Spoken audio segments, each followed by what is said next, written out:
I got something for you to think about today. Polyamory. First of all, it's a bit of a ridiculous word. Not just in terms of how people live it out, but for those of you who don't know, polyamory meaning many loves. The ridiculous part of the word is that poly is Greek and amory is Latin. So you're already putting two languages together which don't fit together. And maybe it's actually appropriate because frankly, when I see people trying to live this out, it's not really polyamory, it's more like polyagony. And I would also say that, sorry, I'm a linguist, so I'm just gonna have to put it out there. It's a little bit nerdy of me, but it would be polyphilia, which would be the Greek, or it would be pluryamory, which would then be the Latin. But that aside, we don't want to get too nerdy here. What is it about polyamory that really, when it's lived out, is normally polyagony? Well, think about it. Most people jump into polyamory because they simply want to have sex with multiple partners. Now, really, those who are more hardcore about it is because they actually love multiple people. And you will hear people talk about it, and it always just seems to kind of fizzle out after several months, probably even maybe after several weeks. I would imagine the average lifespan of the polyamorous relationship to probably be less than the average monogamous relationship. But then again, monogamy isn't really doing so great either, so who's to judge?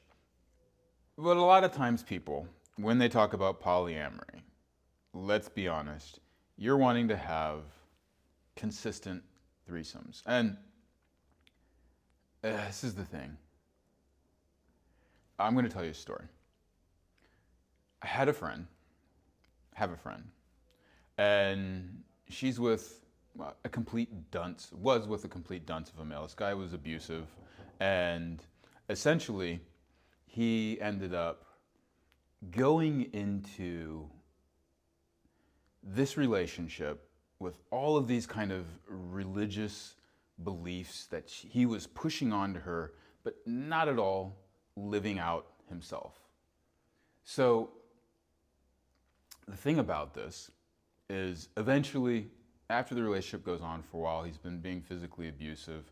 She kind of gets him to be like, hey, you're always so paranoid about me cheating and everything else. Well, what are your fantasies? Lo and behold, the best thing this guy could come up with was, oh, well, I think I'd like a threesome. Now, you need to understand, this guy would last around 30 seconds on a good day when in bed. Now, not a problem.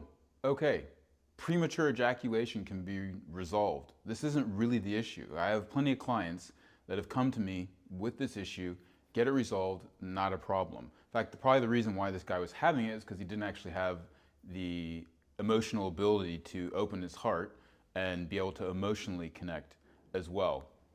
Now, the reason why I laugh though is because it's like, what do you want to be in a threesome for if you're already with this one girl who you can't satisfy for 30 seconds?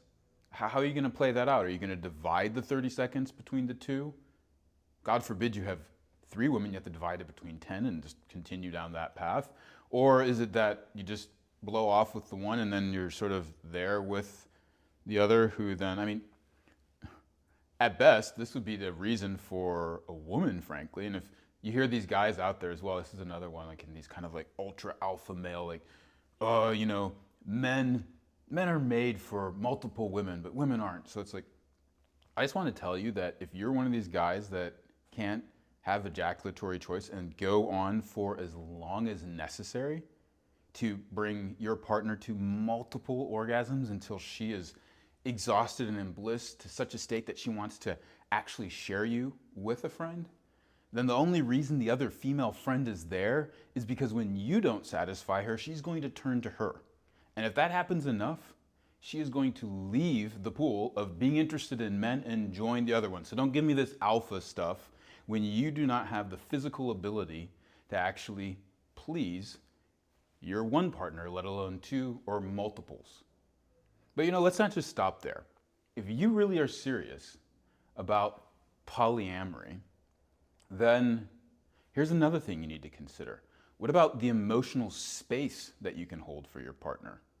If you can't hold emotional space for your one partner, we're like, oh my God, she's complaining about something, or oh, she's menstruating and now she's emotional, or if she brings up a conversational topic about her feelings and you can't speak to her, how are you going to do that with multiple women now? Are you going to just hope that they hang out together and they handle each other's emotional problems? Sure, you might think that, but then you're essentially outsourcing your ability to connect to your partner emotionally, which is what actually makes the sexual experience supercharged. And again, she will leave the pool of being interested in men and just go off with being with women. In fact, the fastest growing sexual population, last time I saw this was maybe 5 years ago, I read something about being the black female lesbian population growing at the fastest rate because they were finding that with the parents that they're having, the fathers that were not there, that they actually just were better off bonding with another woman who then they could raise the children together with and probably be more satisfied to a certain extent, or maybe completely. So think about this. You need to, if you're really serious about polyamory, be able to, on the physical level, up yourself, on the emotional level, and up yourself. And this is the third one that I'm pretty sure no one is thinking about, is you are choosing probably the wrong people as well. You're going after, a lot of times, women that are ultra competitive with one another. And if you're doing that, then you're going to be running into big problems between the women that are going to be competing with one another and not really entering into a space that creates the harmony that actually makes the threesome not about three people, but actually an interconnected unit in that moment. So your sexual maturity doesn't come with your pubes. There is a physical side to sexual maturity, there's an emotional side to sexual maturity, and there is a mate selection side to sexual maturity. And you really need to get all these three done and figured out, because your polyamory is just going to become polyagony. And just be honest with yourself.